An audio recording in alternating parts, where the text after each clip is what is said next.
November 2022, Moscow, Idaho. 4 university students brutally murdered in their beds. A killer on the loose. And the internet was about to make everything worse. Sunday morning, November 13th.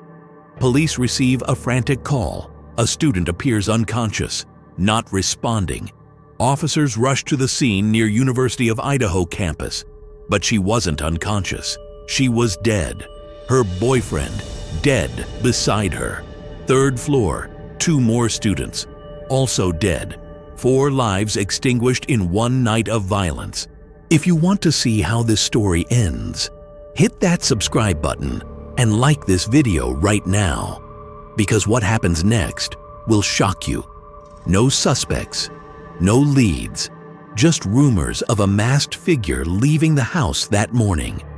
The killer could be anyone, walking among them, breathing the same air. Police issue contradictory statements. The public panics. And when official channels go silent, the internet fills the void with something far more dangerous than silence. Speculation. Reddit creates dedicated communities. 80,000 members in weeks. TikTok explodes with theories. Everyone becomes a detective. Everyone has a theory. Everyone thinks they can solve what the police cannot. But they'd done this before, hadn't they? Boston Marathon bombing, 2013. Reddit's manhunt ended in disaster. Innocent people accused. Lives destroyed. Surely they learned from that mistake. They hadn't learned anything. November 14th.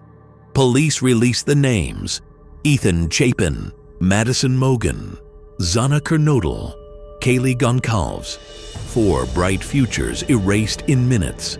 The official statement is careful, restrained. We do not believe there is an ongoing community risk, but that wasn't entirely true. The 911 call mentioned a man who broke in. Crime scene showed no forced entry. All 4 victims covered in stab wounds, many defensive. They fought for their lives. Police won't release the 911 call, won't mention scene details. They know something, but they're not talking. 1 day later, they adjust the statement. No suspects. Looking for an edged weapon, probably a knife. The killer is still out there. Make sure you're subscribed, because this gets darker. November 16th, Police Chief James Fry holds a press conference. We do not have a suspect at this time. That individual is still out there. We cannot say there is no threat to the community.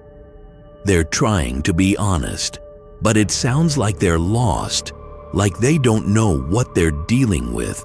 This perception will fuel chaos for months. The mayor speaks to media. Crime of passion, he says. Within hours, he's walking it back. Could be anything. Police don't know. November 17th. Deaths officially ruled homicides. Public knows 4 students murdered in their home. 2 students survived somehow, but police won't say how. The coroner speaks to press. Stabbed with a larger knife. Each word feeds the growing online frenzy. True crime enthusiasts see a pattern forming. Passion, knife, uncoordinated police. The narrative writes itself. The case will only be solved by ordinary people. By them. TikTok explodes. Idaho Four, Idaho murders, Idaho murder theory. Hashtags trending worldwide. Journalists flood the small town, not just covering news, creating content, competing with TikTok creators for views, for engagement, for relevance. On Reddit, a dedicated subreddit forms Moscow murders, 80,000 members within weeks. Initially collaborative, mapping the house, trying to understand how 2 students survived. But then the police go silent. Days pass, then weeks. Families of victims grow frustrated. Kaylee's brother speaks out. They're so vague with everything, then slowly peel it back later. What's the use in telling us about a sharp-edged weapon instead of just saying knife? You're not protecting case integrity by telling us nothing. November 21st, police release information about the 911 call. It came from one of the surviving roommates. But here's the disturbing part. The survivors called friends to the house first, before calling 911. They thought one victim was just passed out, not dead from multiple stab wounds, just passed out. The 911 call came at 11:58 a.m. The murders happened between 3 and 4 a.m. 9 hours between murder and emergency call. 9 hours. Twitter erupts. Have authorities considered the two survivors as suspects? That's a long time to get cleaned up. Dylan deletes all social media. Bethany makes hers private. To the internet, this means guilt. The survivors become prime suspects in the public eye. Two young women who escaped death now accused by thousands online. If you're not subscribed yet, do it now. This story is about to take a shocking turn. November 19th, New York Times publishes explosive information. Kaylee's sister contacted her phone provider, got the call logs, shared them with the world. The night of the attack, Kaylee made 7 calls to her ex-boyfriend Jack. First call at 2:26 a.m., 6 more over 26 minutes. Last call at 2:52 a.m., shortly before she was murdered. Jack and Kaylee dated 5 years, broke up 3 weeks before the murders. They shared a dog. That dog was in the house during the attack. The dog didn't bark, didn't raise alarm, like it knew the intruder. To social media, this makes Jack the perfect suspect. Recent ex, possible motive, access to the house. The dog knew him. Jack should be a person of interest. He had motive. Kaylee was living her best life, and Jack, like OJ, wasn't going to let her move on. TikTok creators do deep dives into their relationship. Does he have motive? In my opinion, yes. Does he have access? Yes. He's on my list. But Kaylee's family defends him. Jack is our family. Jack is with us. We stand behind him 100%. Her mother says they were on track to reconcile, would have married, had children. No way he would hurt her. But the internet finds a way. When a loved one dies, sometimes the perpetrator is pulled close, a subconscious reflex to not lose anymore. They're twisting grief into evidence, twisting love into guilt. Jack's aunt speaks to press. He's devastated, struggling with overwhelming hatred online. They were still friends. The split was friendly. None of that stops the accusations. None of that matters to the mob. Pause and hit that like button, because what's coming next will make you question everything. Moscow police forced to address Jack directly. Everything we've taken from those calls, we've followed up on. We've cleared him. We believe there's no connection. But if they hoped that would stop the mob, they were wrong. TikTok fills with shocked reactions. He was cleared very quickly. I'm suspect of that. Jack should explain himself to the public, or police should explain why he's not involved. One YouTube reporter strongly implies abuse. Most relationships don't start off abusive, but 1 in 4 women experience intimate partner violence. We don't always know what's going on. I'm not saying something is or isn't going on, but the most dangerous time is when a partner tries to leave. Implying without accusing. Destroying reputation without proof. Jack and the roommates aren't the only targets. November 18th, footage surfaces from a Twitch stream. Madison and Kaylee at a food truck late night, hours before murder.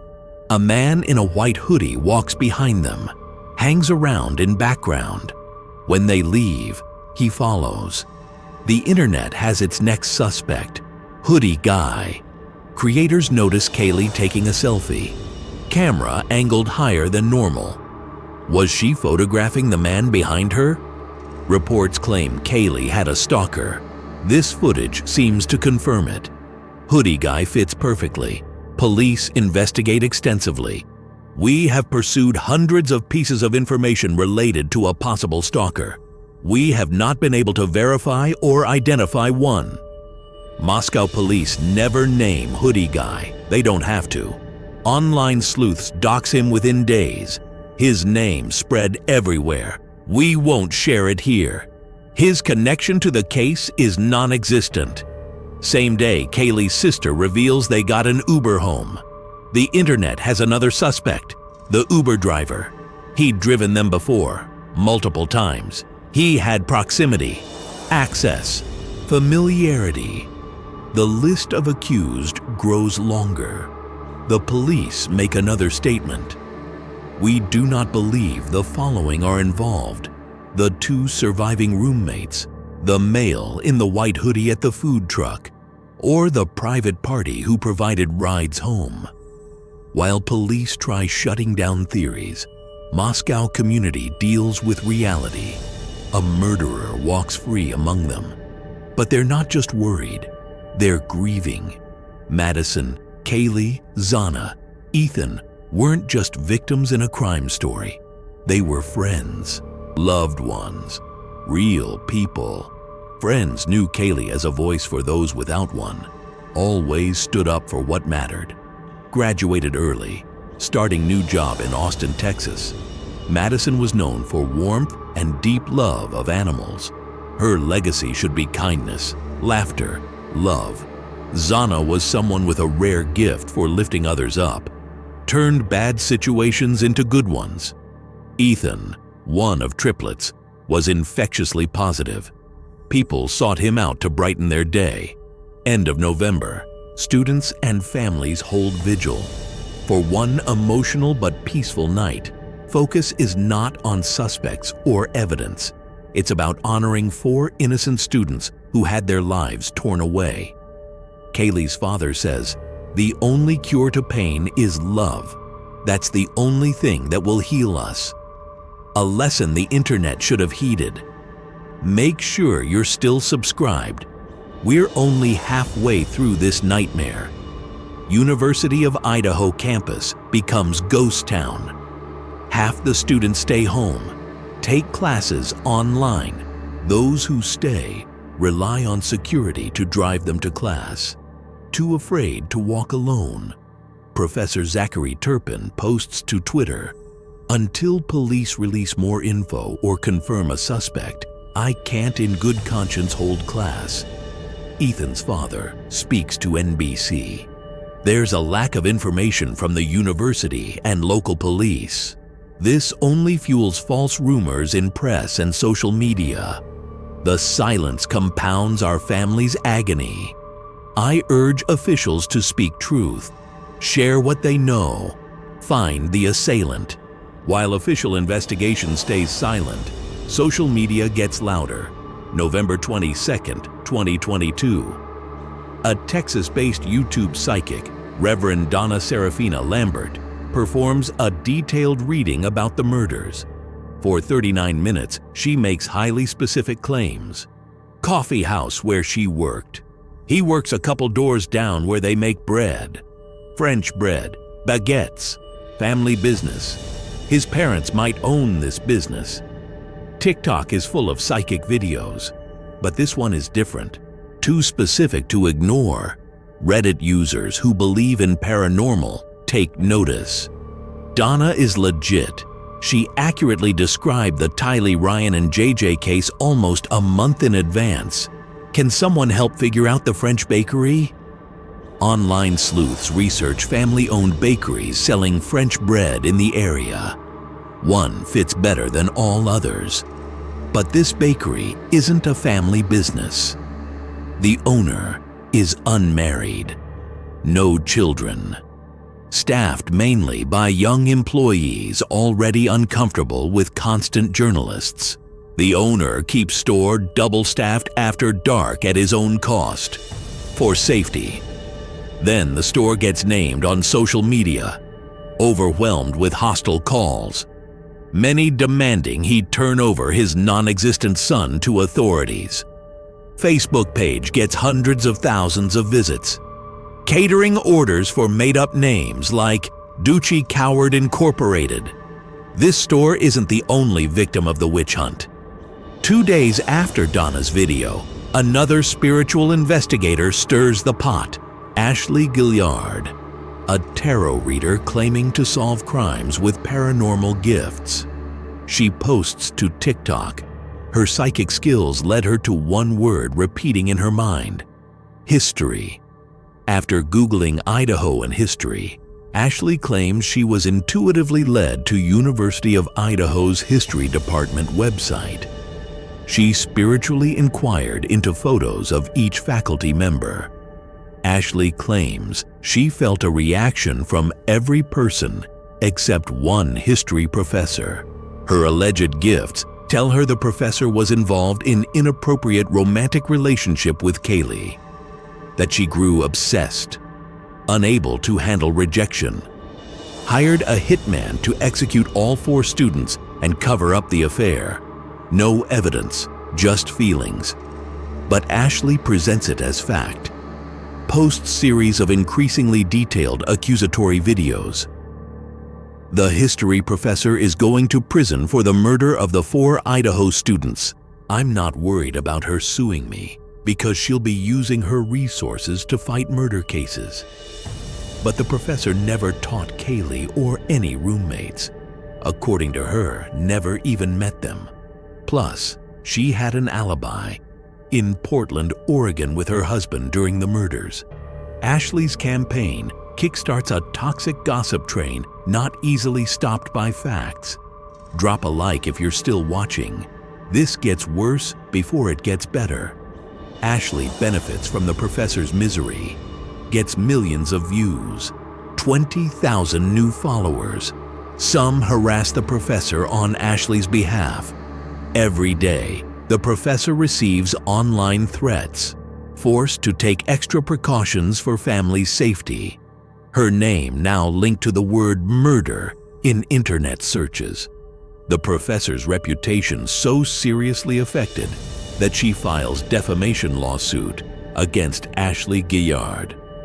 Moscow police completely lost control of the online narrative. They expected high public interest, but these hordes of amateur sleuths repeatedly stoop to new lows, accusing anybody who vaguely fit whatever profile, ruining lives in the process. Police issue their most direct statement yet. Investigators are monitoring online activity related to this case, aware of large amount of rumors and misinformation being shared, also harassing and threatening behavior toward potentially involved parties. Anyone engaging in threats or harassment could be subjecting themselves to criminal charges. We urge reliance on official channels for accurate information. But that's the problem. Official channels aren't releasing anything new.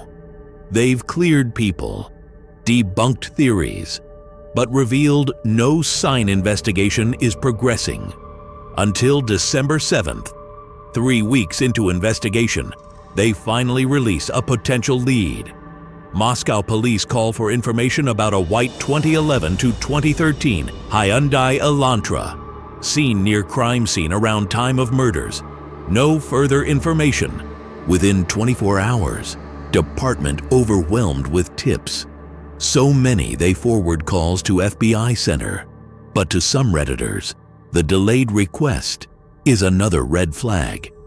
Why did it take so long to look for the white Hyundai? This information should have been collected early on.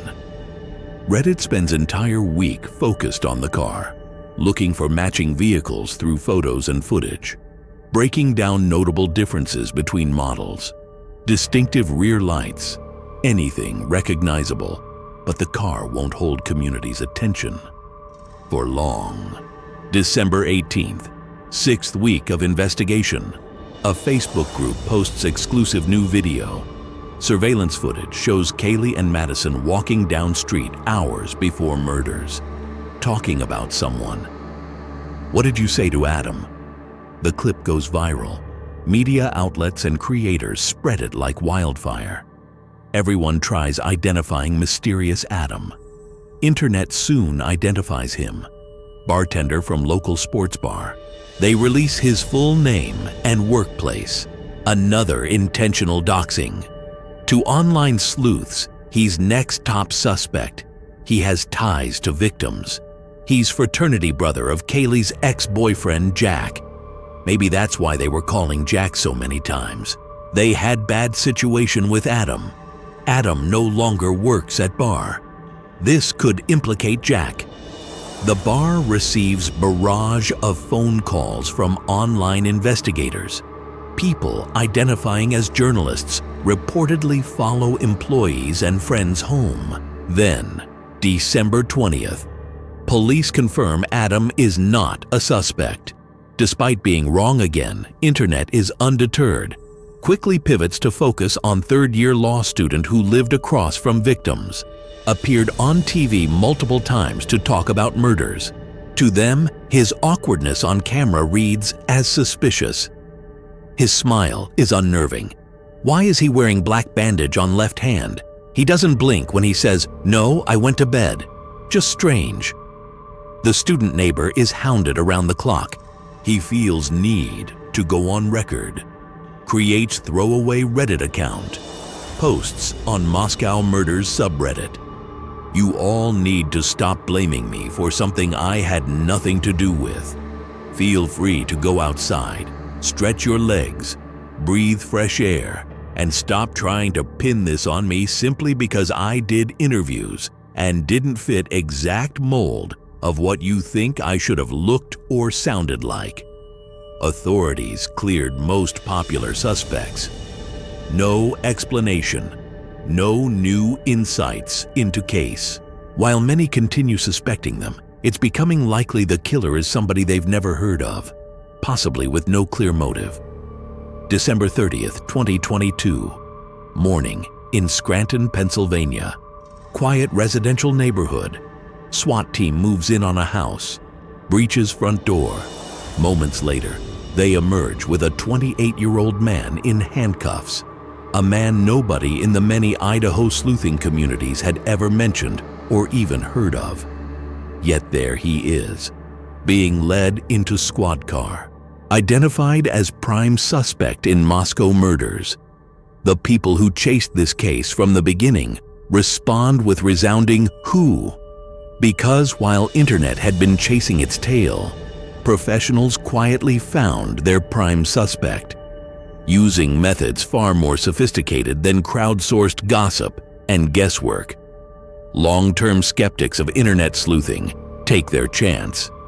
Reddit/online sleuthing added absolutely nothing in this case.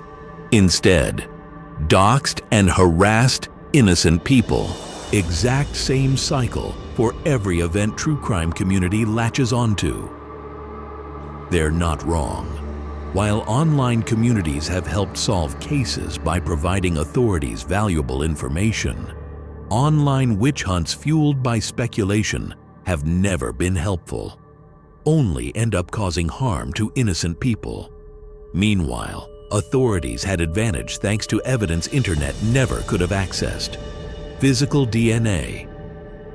Unknown perpetrator was so careless in crimes that police found multiple pieces of DNA evidence. First and most crucial, tan leather knife sheath left behind at crime scene. This KA bar knife sheath contained single source of male DNA on button strap. First critical piece of evidence in case. FBI loaded DNA profile from knife sheath onto publicly available genealogy sites. Built family trees of genetic relatives to suspect's DNA. Identified their prime suspect. But although investigators were confident killer and man whose DNA was on sheath were one and same, they needed more evidence before concluding. They were cautious, methodical, drastic contrast to Internet, which essentially spent over a month pointing fingers in dark. Law enforcement collected massive amounts of surveillance footage from businesses and residences around crime scene. Footage at gas station showed white 2011 to 2013 Hyundai Elantra driving in area, circling neighborhood several times an hour before killings. Police announced December 7th they were seeking occupants of this vehicle. Confident the person had critical information, authorities reviewed approximately 22,000 registered white Hyundai Elantras, including one registered to man at center of that DNA family tree. Cell phone tower data revealed suspect's phone connected to towers near crime scene 23 times over 4 months leading up to murders, all occurring between 10 p.m. and 4 a.m. Suspect lived 8 miles away in Pullman, Washington. No clear reason to make that journey so often. Hit that subscribe button one more time. The ending will blow your mind. Night of murders, around 2:47 a.m., suspect's phone was in Pullman, then suddenly stopped connecting to network. Surveillance video captured his car leaving his apartment. 2 hours later, 4:48 a.m., his phone reconnected south of Moscow, showing him heading back toward Pullman. That window lined up perfectly with known timeline of murders. By late December 2022, suspect already became person of interest, even if authorities weren't sharing that information publicly. They needed something undeniable to justify arrest. Any hint to public of how close they were could prompt suspect to flee. FBI agents from Philadelphia field office established surveillance of his parents' Pennsylvania home, where he traveled for winter break. During several-day stakeout, they observed suspect exit house carrying trash bags while wearing surgical gloves, placing them into neighbor's garbage can. He also cleaned his car, inside and out, methodically scrubbing every inch. As soon as sanitation departments collected his trash, it was immediately handed to FBI. That trash flown to Idaho State Police Forensics Laboratory for analysis. Lab experts found used Q-tip with DNA identified as belonging to suspect's father. They ran it against killer's DNA from sheath, confirmed this was biological father of their killer.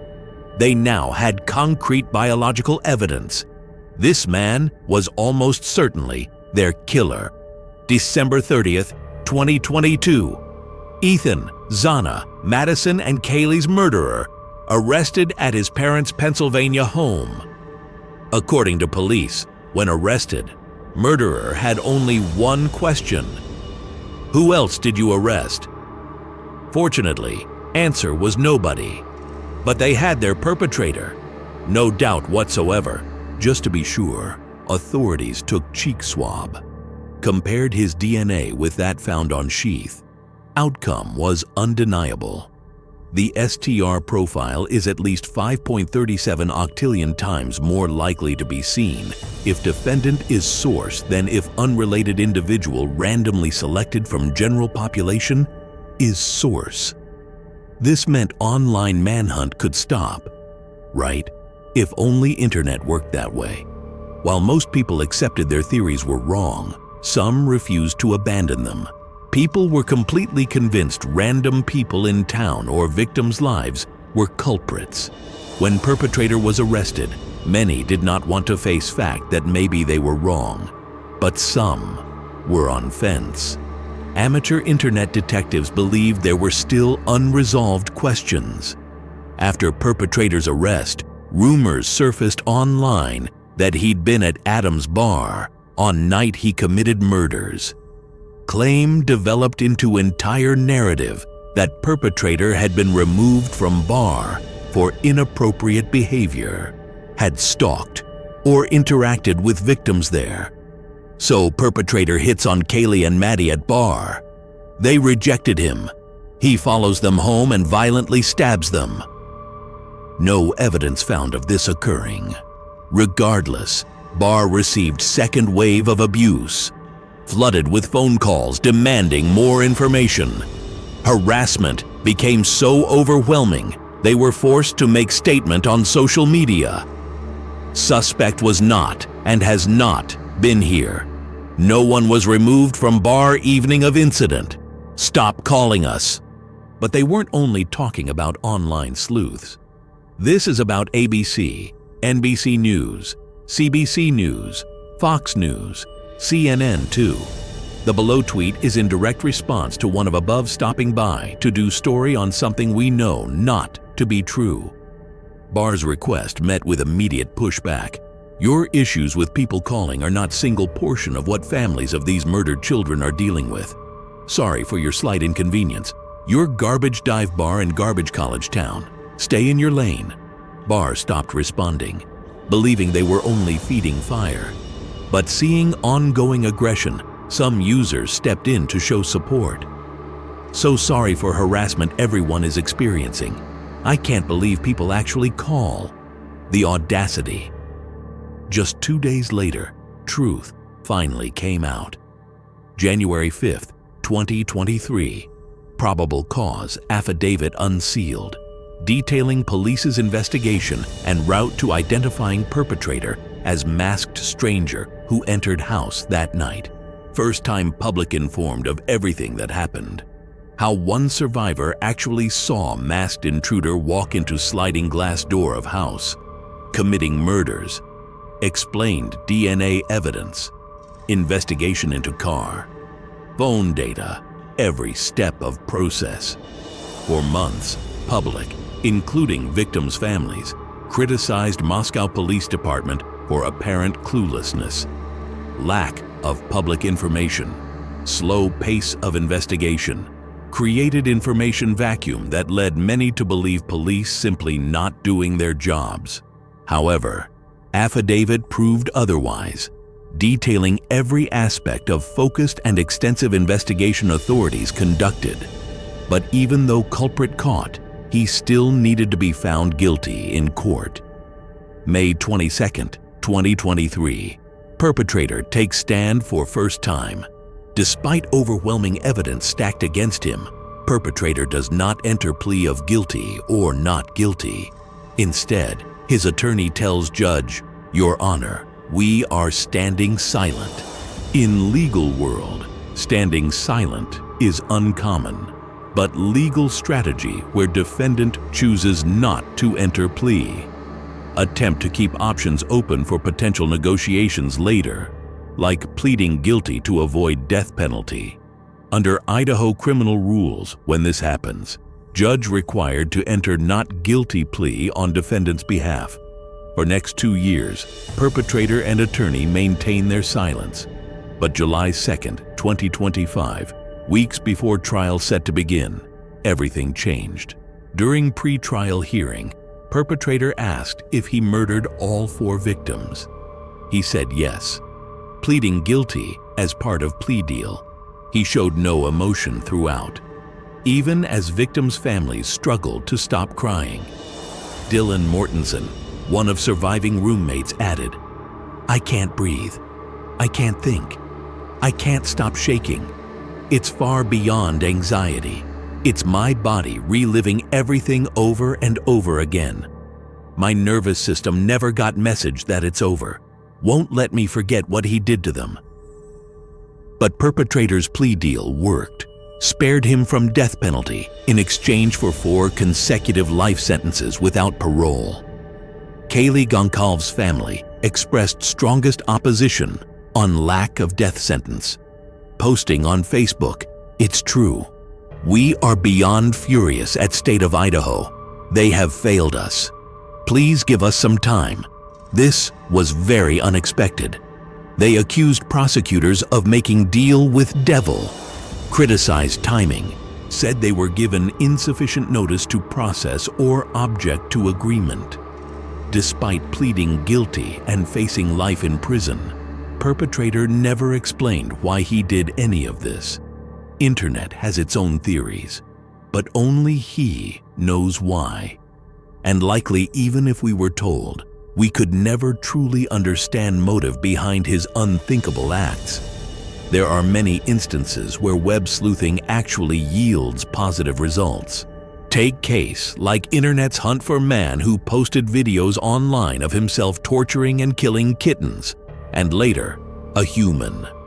Through his photos and videos, group of amateur Facebook investigators managed to track him down long before police identified him. But that investigation led mainly by 2 level-headed people following focused and logic-based process. Nobody accused until there was credible, clear evidence to back it up. By time they went to police, they had dossier of evidence to support claims. Case of Idaho Four was absolute disaster by comparison. Disorganized, emotional mob accusing anybody and everybody with no evidence to back claims up. From outset of this case, police messaging was confusing. Lack of communication indicating any progress amplified fear felt by people in Moscow community and online. Knowing there's killer on loose and having police force that appears uncoordinated and lacking sense of urgency did not inspire confidence in community. It was inevitably going to lead to public's desperate, panicked efforts to take matters into their own hands. But this case highlighted unique modern problem. Social media. Algorithm rewarded and promoted sensationalized, controversial content on TikTok and other platforms over actual fact-based reporting. Promoted absurd theories and wild accusations, allowing creators to profit from blatant, reputation-destroying slander. More negative, fearful emotions content could stir up, more interactions it got.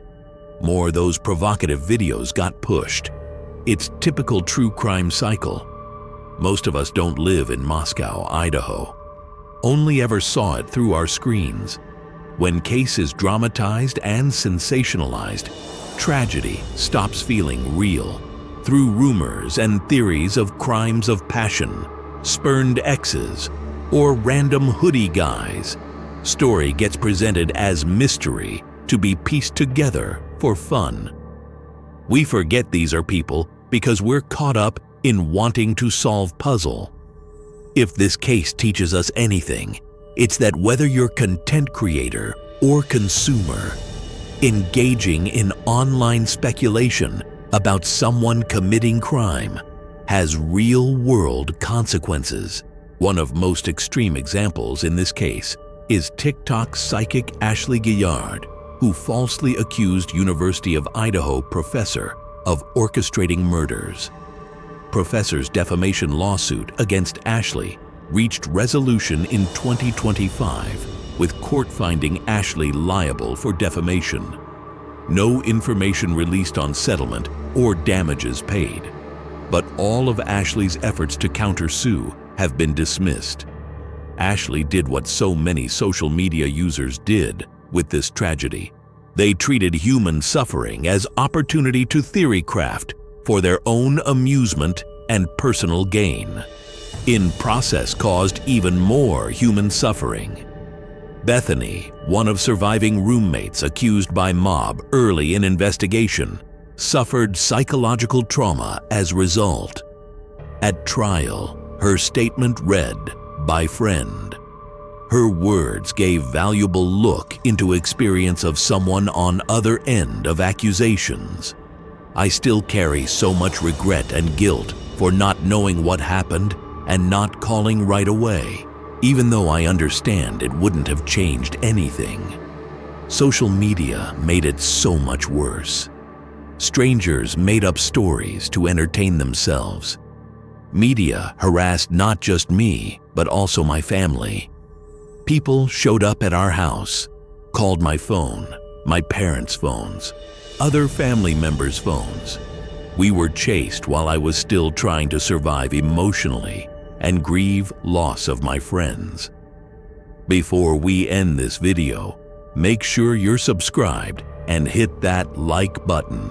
We don't show the killer's face or name. This is part of our continued effort to report on cases like these as ethically as possible. Our goal is to avoid giving people like Ethan, Xana, Madison, and Kaylee's killer any more spotlight than media has already given them. If you want to know more about why we're doing this, watch our video on Kitten Killer case. In it, we discuss importance of no notoriety movement in detail. And if you want to show your appreciation to people whose hard work made this video possible, hit that like button and subscribe to our channel. It's best thing you can do to help us make more videos like this one. Click video on your screen now to hear about case FBI is asking Internet to solve after failing for 26 years.